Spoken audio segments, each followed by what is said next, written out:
Hello and welcome to this week's episode of Rant Class. Today I'm going to talk a bit about schools because holidays are soon over and we have to go back to school, so I find it interesting to talk about something to remember before we begin school again. And some of the things I'm saying is for teachers, some is for students, and some are for both. But it's all something that can help make the school year a better year.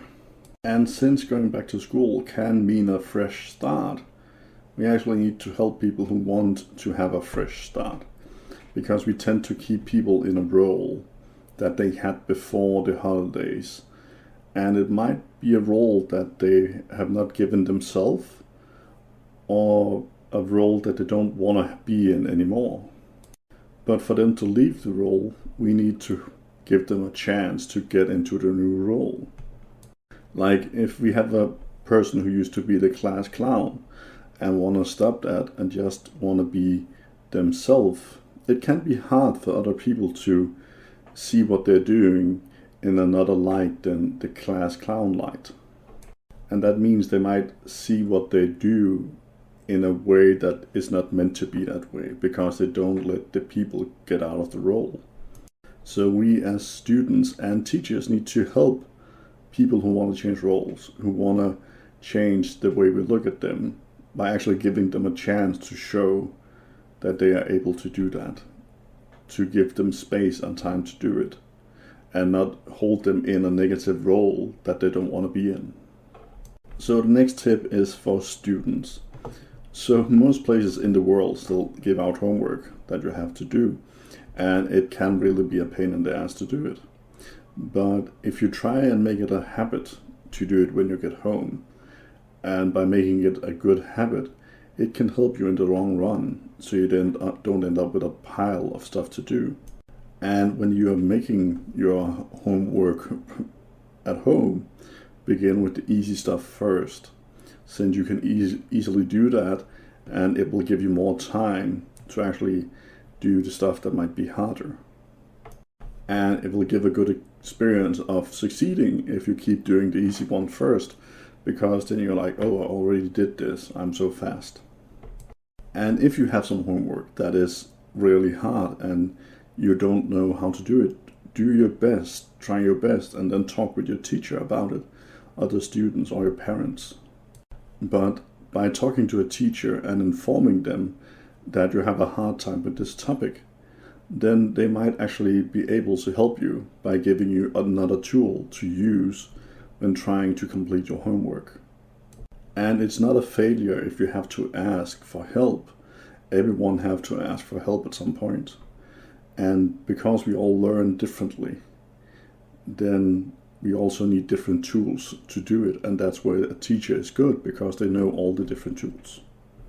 But let's say you find a time where you are behind with homework and you have a lot of it piling up. Well, then there is a tip. Make a list, make a daily goal, and try to get to that goal. And again, start with the easy stuff first, and then the hard things to the end. Since every time you complete something on the list, it will make you have a good experience. And it's better to have a lot of good experiences before you begin on the hard stuff. So a daily goal and list is a good way to do that. Okay, and the next thing is for teachers. Remember that grades are not everything.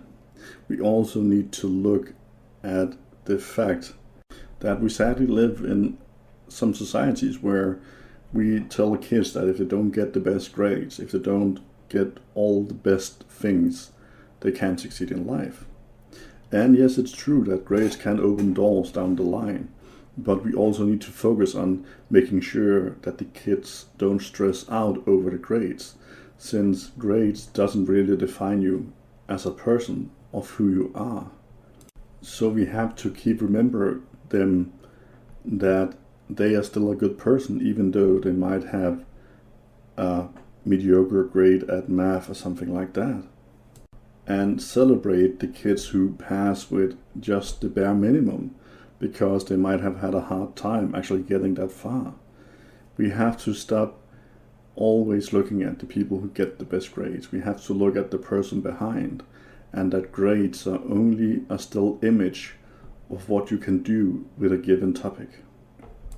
And we really need to stop that strive that we are giving our kids, that they have to be the best at everything. So we then don't end up with more students who actually become so stressed because they have to get the best grades that they stress out, burn out, or kill themselves because they can't keep up with the expectations that they believe they have to live up to. The next one is a group effort. It takes both teachers and students. So we need to make sure that a classroom and a class is a safe space. And it really does take everyone to do this. It takes a teacher that can see the students, their needs, their life, and try to help. And students that help maintain a good tone and free zone where you don't get judged by the others or bullied. And by standing together in a class, all of you will stand stronger than if anyone is alone. So try and make it a class where you can talk openly about whatever is on the mind of the students that affects them in their daily life, so the adults and kids alike understand what is going on, so we can show empathy and care for all of them. And it can be super hard to achieve this, but if all agree they want to try it and all do their best, it can be done. But teachers have to go forward as a good example of this. But when it works, it will make a class way better, and it will even make students perform better in all the topics, because they don't fear asking questions, don't fear do something wrong, and they begin to actually thrive better, and that in the end will improve the class. Okay, teachers, this one might be hard. But we need to teach all of history, not just the good parts where our country seems like they are the heroes of the world, but also the bad stuff. Since then getting a better and complete picture of where the country comes from and where we come from and what happened can help us understand why the world is as it is now. And we do need to look at it all, just like we need to look at the bully and not just the people who gets bullied. But it might not be that easy, since we have to follow some rules that have been given us. But if you can, try it, since it will make us understand where we are better, and even make students look at how the world has changed and what did change it, and what they can do to make the world better in the future.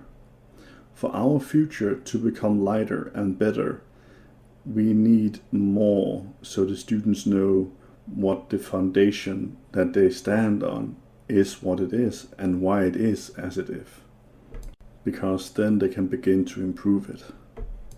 And also try to push for some better sexual education, because it is meant to help the students better understand themselves, other genders, and how their body works, and safe sex and all that. And it's so important to actually do it properly. The last thing is for the students. And it might sound a bit weird, but give your teachers some slack. They often have a lot of pressure on them to perform, from some leaders that at times don't have a clue about what teaching is like.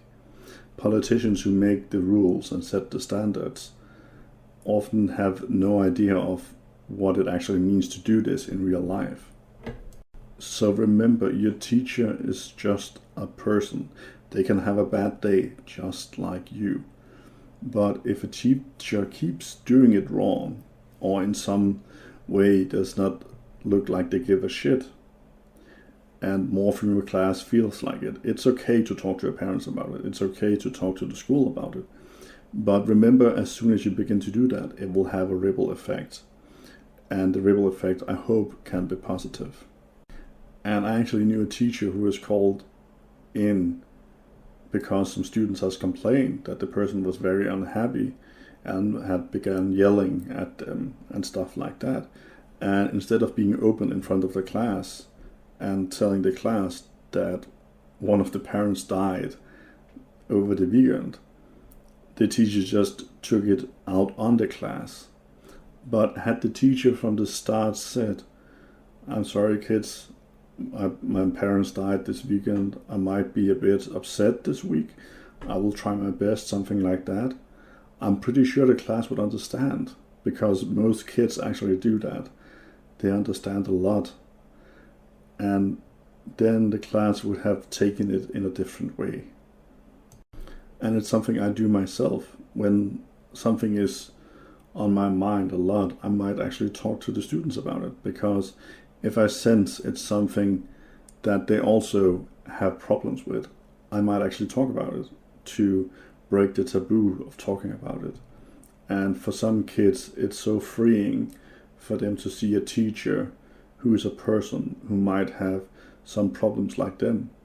Like I have dyslexia, and I don't keep that secret for the children I study with, I teach with. And they love that I'm so open about it, because the people they know, or the people who are dyslexics, all get a buff from seeing an adult being open about it and actually have an education. And all this I just said, of course, also goes for the students, that we teachers have to at times give the students some slacks, because again, they are also just people. And we are all people, and we need to remember that all people can snap at times. But as an adult, we have learned how to cope with it in a better way, and we need to act like it. But we are still people. I really do hope everyone will get a good school year and a good start in school. And if you found this episode interesting, I actually made some episodes about schools, how to make them better, and stuff like that. It's something that I use a lot of time in doing in real life as well, being a teacher. But if you like this, go listen to them, and please follow me on my social sites, Reddit, Facebook, Instagram, YouTube, Patreon. I do weekly episodes about whatever I want to do episodes about. And I wish you all a very nice day. Bye.